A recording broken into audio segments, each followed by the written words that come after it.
दोस्तों इस वीडियो के अंदर हम बात करने वाले हैं वेदांता लिमिटेड के शेयर के ऊपर। अब वेदांता के डीमर्जर को लेकर एक काफ़ी बड़ा अपडेट आ रहा है, ऑफिशियल अपडेट आ रहा है, जो आज की इस वीडियो में हम डिस्कस करने वाले हैं।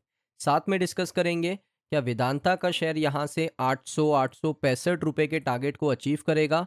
उसके ऊपर बात करेंगे, साथ में बात करने वाले डिविडेंड के ऊपर कि वेदांता ने जो आपको 11 रुपये प्रति शेयर का डिविडेंड दिया है, वो डिविडेंड आपके बैंक अकाउंट में कब तक यहाँ पर क्रेडिट होने वाला है, उसके ऊपर बात करेंगे। देखिए वीडियो काफ़ी इंपॉर्टेंट होगा, इस वीडियो के एक एक टॉपिक को ध्यान से समझना। चलिए दोस्तों वीडियो को शुरू करते हैं। सबसे पहले आज के सेशन की बात कर ले, तो आज के सेशन में आप देख सकते हो 3.37% की आपको तेज़ी देखने को मिली।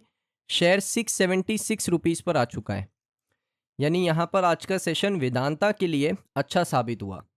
उसके बाद यहाँ पर वेदांता का डीमर्जर का क्या अपडेट है, तो यहाँ पर आप देख सकते हो डीमर्जर का जो टाइमलाइन है उसको यहाँ पर बढ़ा दिया है। सबसे पहले आप देख सकते हो, मैं आपको नाम बता रहा हूँ वेदांता की जो नई कंपनीज है जो स्टॉक मार्केट के अंदर एनएससी बीएससी के अंदर लिस्ट होने वाली है, उनके नाम बता रहा हूँ, ध्यान से देखना। सबसे पहली कंपनी दोस्तों आपकी रहेगी वेदांता एल्यूमिनियम मेटल लिमिटेड, ये कंपनी का नाम है। सेकंड कंपनी तलवंदी सबो पावर लिमिटेड। तीसरी कंपनी मेल्को एनर्जी लिमिटेड। चौथी कंपनी आपकी रहेगी Vedanta iron and steel limited और एक वेदांता लिमिटेड। ये टोटल 5 कंपनी इस मार्केट में लिस्ट होने वाली है। उसके बाद देखोगे यहाँ पर सबसे पहले ये पांचों या चारों कंपनीज का जो डीमर्जर है वो पहले डिसाइड हुआ था कि भाई 30 सितंबर 2025 को यहाँ पर कंप्लीट हो जाएगा, लेकिन कुछ रीजंस की वजह से ये जो 30 सितंबर की डेट थी इसको शिफ्ट करके 31 मार्च 2026 पे शिफ्ट कर दिया। लेकिन अब ये डेट भी क्रॉस हो गई। अब कौन सी नई डेट आई है और उसका रीज़न क्या है नई डेट आने का? फिर से डिले हो चुका है दोस्तों वेदांता का डीमर्जर, सक्सेसफुली डिले हो चुका है वेदांता का डीमर्जर। क्यों हुआ है, रीज़न क्या है, वो भी देख लो।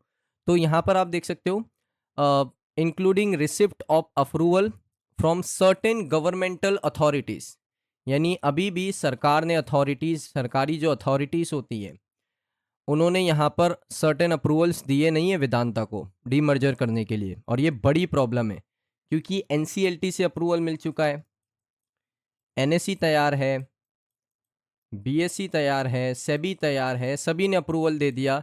सरकार की कुछ बड़ी अथॉरिटीज़ ने भी अप्रूवल दे दिया, लेकिन अभी भी कुछ ऐसी अथॉरिटीज़ हैं सरकार की जहाँ से अप्रूवल्स आया नहीं है।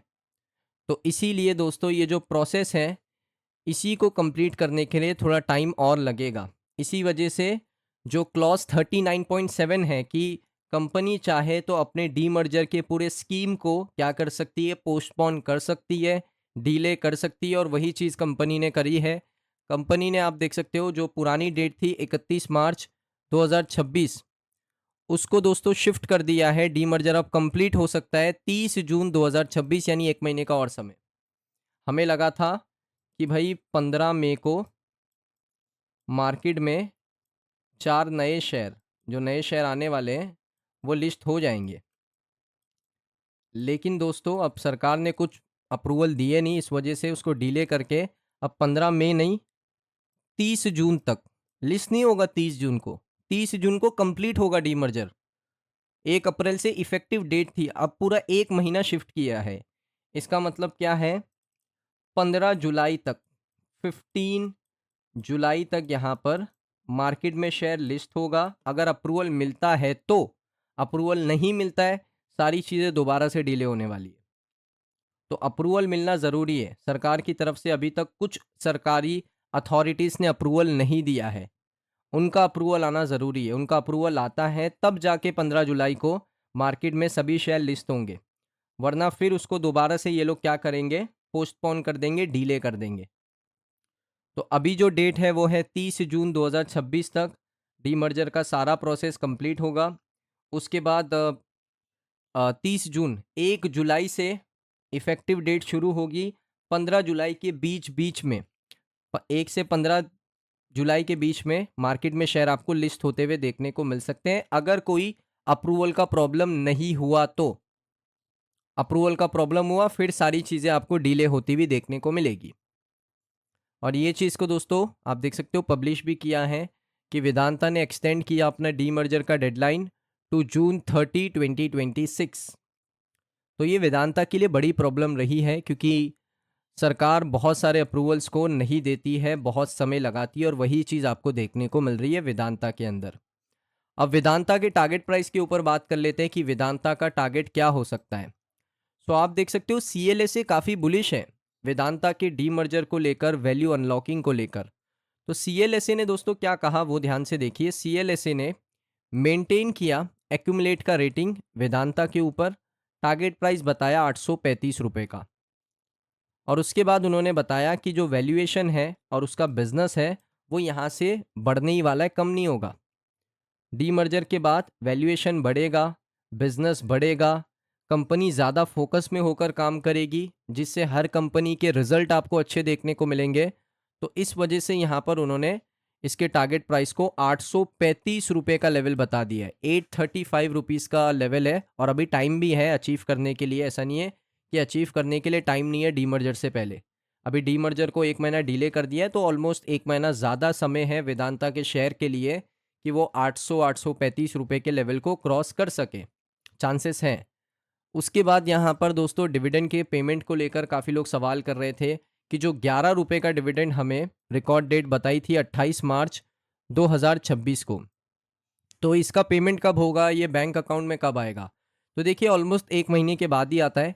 तो अगर इसका अनाउंसमेंट 26 या 25 मार्च को है तो मुझे लगता है कि यहाँ पर 25 मार्च से लेकर 28 मार्च को यहाँ पर अगर अनाउंस हुआ है, रिकॉर्ड डेट यही है, तो इसका मतलब है अप्रैल की 25 अप्रैल से लेकर 25 अप्रैल से लेकर 28 अप्रैल तक डिविडेंड का जो पैसा है एलिजिबल शेयर होल्डर के बैंक अकाउंट में क्रेडिट कर दिया जाएगा। 1 महीने का समय लगता है, उससे ज़्यादा नहीं लगता है, उससे पहले पहले भी आ सकता है। तो अप्रैल के महीने में 20 तारीख से लेकर आखिरी हफ्ते के बीच बीच में ही आपको डिविडेंड का पैसा आपके अकाउंट में क्रेडिट कर दिया जाएगा। उसको लेकर आपको चिंता करने की कोई ज़रूरत नहीं है। अब दोस्तों मैं आपसे एक सवाल पूछ रहा हूँ, कमेंट सेक्शन में आप इसका जवाब देना। अगर कंपनी को ये चीज़ पता थी कि कुछ अथॉरिटीज़ ने अप्रूवल्स नहीं दिए हैं डीमर्जर को लेकर, सरकारी कुछ अथॉरिटीज़ ने अप्रूवल नहीं दिए हैं, तो आपको यहाँ पर एक एस्टिमेट टाइम तो पता होगा कि भाई इतना टाइम लग सकता है। आप एक सर्टेन कंडीशंस के बाद ये बता सकते हो कि भाई अगर मैंने 1 महीना टाइम ज़्यादा लेना है तो आप पहले ही ले लेते। क्योंकि इसमें क्या होता है ना, शेयर होल्डर्स क्या वेट करते हैं कि भाई अभी 31 हो गई, ये 1 अप्रैल है, 1 अप्रैल है टाइम, 1 अप्रैल से अभी मुझे 15 मई तक लिस्टिंग है, तो सारी तैयारी यहाँ पर शुरू होती है। अब आप क्या कर दिया, डिले कर दिया आपने। अब आपने सीधा जून का टाइम बता दिया, मई भी नहीं जून। अप्रैल का पूरा महीना जाएगा, मई का पूरा महीना जाएगा, जून। अब जून में इफेक्टिव डेट आएगी जुलाई में और 15-16 जुलाई तक लिस्ट होगा अगर कोई प्रायर अप्रूवल अटकता नहीं है तो। अगर अप्रूवल अटक जाता है तो दोबारा से ये दिक्कत है। तो मुझे लगता है कि एक सर्टेन अमाउंट ऑफ बातचीत करनी चाहिए सरकारी अथॉरिटीज़ से कि भाई कब तक अप्रूवल आप दोगे, क्या क्या प्रॉब्लम्स हो रही है, कितना टाइम लगेगा, क्योंकि हमें शेयर होल्डर्स को भी बताना है।